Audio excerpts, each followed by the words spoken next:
Thank you all for coming out tonight. We all know each other, but regardless, my name is Mike Smith, Chair of the Foundation for Establishing a New Mesopotamia, or the FENM. I hereby call this 53rd bi-monthly meeting to session.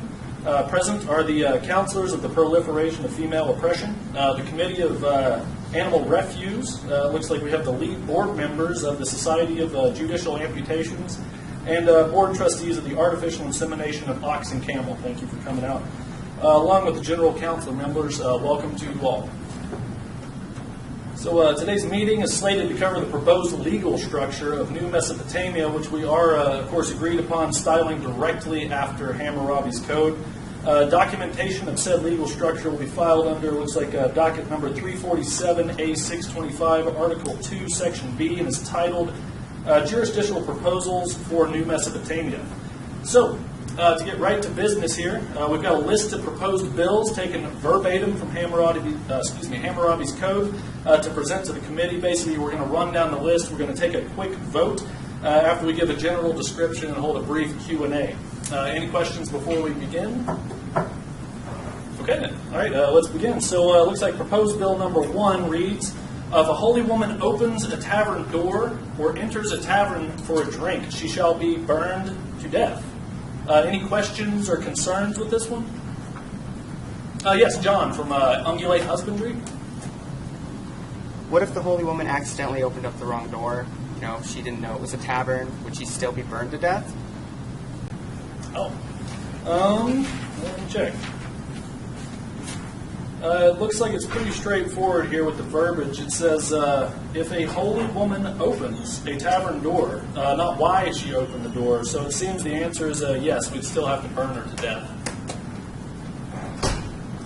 Will there be a trial beforehand, or will she simply be put to death via burning?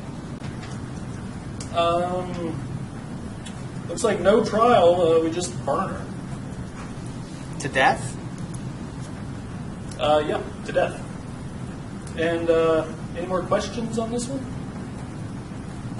Okay. All in favor? Aye. Opposed? Maybe. All right, then. Well, it looks like we've got this taken care of. Let's proceed. Looks like proposed bill number 2 reads, if a man strikes a freeborn woman so that she loses her unborn child, he shall pay 10 shekels for her loss. Furthermore, if the impregnated woman dies from this assault, the assailant's daughter shall be put to death. Any questions on this one? It's pretty straightforward. So, just to make sure I understand, this law says that if a pregnant woman is walking down the street minding her own business and a man attacks her, thus directly resulting in the miscarriage of her unborn child, he only has to pay 20 shekels? Oh, no, it's actually 10 shekels. So he's not thrown into a river? No. Not burned to death? No, but looks like they just have to pay 10 shekels. How much is 10 shekels anyway? That's a good question, actually. I'd like to defer to our Secretary of Finance for that. Bill, if you don't mind taking the stage for a minute.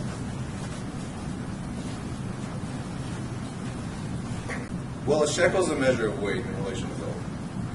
Opinions differ, but we can generally agree it's around 0.58 ounce troy, which is approximately 18 grams. The gold fix was at $1,331 US per ounce as of 6 a.m. this morning. So you get a gram of gold equals around $41. This means a shekel would be in the neighborhood of $738.67. Multiply that by 10 would be $7,386.70 at today's gold prices. $7,000 for reparations in an unprovoked assault that resulted in the death of a woman's unborn child, with fines more subject to the relative economic worth of a precious metal than to the severity of the crime? That did it for me. All right, perfect. Do we have any more questions on that? Okay, thank you, Bill. Thank you very much. Okay, moving right along. So we've got, oh, yes. I'm sorry. Actually, there was one other thing. The second part of the law says what about the assailant's daughter again? Yeah, it says if the impregnated woman dies from this assault, that the assailant's daughter shall be put to death. So the daughter of the man who assaulted the woman is put to death. Yes, it appears so. Why isn't the man who assaulted the pregnant woman put to death instead of his innocent daughter? Oh, well, a man cherishes his daughter's life more than he does his own, so it's a worse punishment that way. So, would the innocent daughter being killed for the unrelated assault performed by her father on a pregnant woman be burned to death or thrown into a river? It looks like it says no specifics on how the innocent daughter to be killed shall actually be killed, so, we can take a vote on it if you'd like. Okay, just raise your hand if you think the innocent daughter of the wife-beating assailant should be burned to death. Oh, okay, come on. Okay, and raise your hand if you think that the innocent daughter of the pregnant woman-beating assailant should be thrown into a river to die. Oh, wow, okay, all right, looks like we've got some swimmers here. All right, drowned it is. So just to be clear here, we're saying, in layman's terms, that if a man assaults any pregnant woman, anywhere, at any time, for any reason, and the woman's unborn child dies as a direct result of this assault, that the assailant shall not face trial, he won't be put to death, but shall have to pay a fine to the victim commensurate with the current price of gold on the global economic market.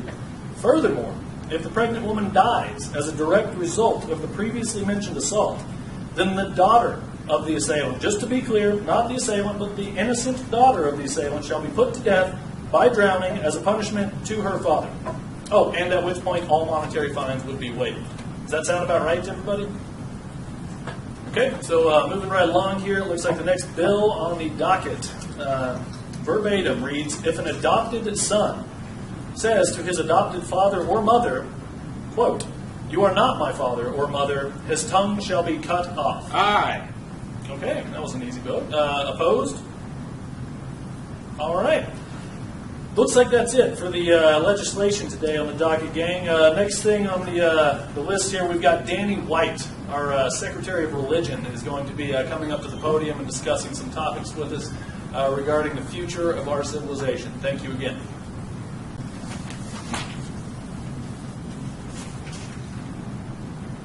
Hello. In regard to our religious beliefs, I feel that most of you would agree that, like our law, we should look to the ancient civilizations of Mesopotamia for guidance. Are there any objections to this notion? Great. All right, then let us continue. We need to decide what our official beliefs are concerning the beginning of the universe, for one. According to the Sumerians, there are hundreds of gods, and they are very similar to humans. Is everyone with me so far? Yes. I have a question. So why do we believe there are hundreds of gods? Where did they all come from? Well, as time went by, we realized that we hadn't created enough gods and that we needed more, so we simply invented them. You invented them. Can you do that? Can you invent a god? Of course. Okay, thank you for the clarification. One more thing, though. So why do they act like people? Well, that's quite simple, really. We humans, we govern society on Earth, so doesn't it make sense that the governors of the universe would act just like us? Oh, yeah, you're right. Are there any more questions? All right, then let us continue. Although we have hundreds of gods for our every given need and purpose, there are four primary gods that we look to, the ones who created the universe. These gods govern the major realms of the universe. The first is An, the god of heaven. Then there's Enlil, the air god, Enki, the water god, and Ninhursag, who is Mother Earth, and also, if you'll notice, the only female of this group. These gods had children, and their offspring account for hundreds of other gods that we have. The universe these gods created can be defined as a flat disk that serves as the base for a huge hollow known as the heavens. Are you with me so far? So you're saying the Earth is shaped like a snow globe? Yeah, that's exactly what I'm saying. And doesn't it make sense to think of it that way? The ground is flat, and when you look up at the sky, it appears like we're inside a huge dome. But anyway, yeah, this snow globe, as you put it, is surrounded by a vast and infinite ocean. As a matter of fact, our universe came from the ocean, particularly from Namu. She's responsible for our existence, but we don't really give her credit because Mesopotamian society is primarily male-based, so why would we? Are there any questions so far? Yes, I'm sorry. I have one more question. So how do these gods create the universe? I mean, if they're like humans, wouldn't they need tools or something? I mean, how do they actually fabricate the universe itself? Although the gods are very much like us in manner and emotion, they are far greater than we will ever be. They're far more powerful. One of the defining characteristics of our gods is that they do not need materials to build or engineer anything. Once they have decided what they want, they merely have to speak it into existence. Are there any more questions?